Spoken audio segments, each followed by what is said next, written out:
Friends, hello everyone. Welcome to our channel.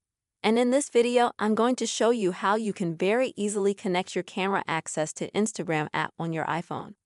Please don't forget to subscribe to our channel and also put your likes and write your comments at the end of the video.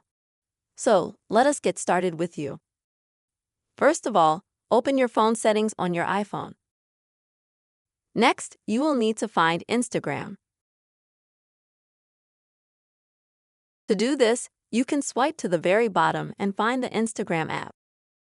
You tap on it. And here you'll need to find a section called Camera.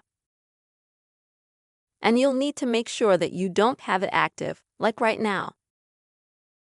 If it is, you just click on the button for it to turn green, and then you activate it. And so you can now take photos and videos on the Instagram app.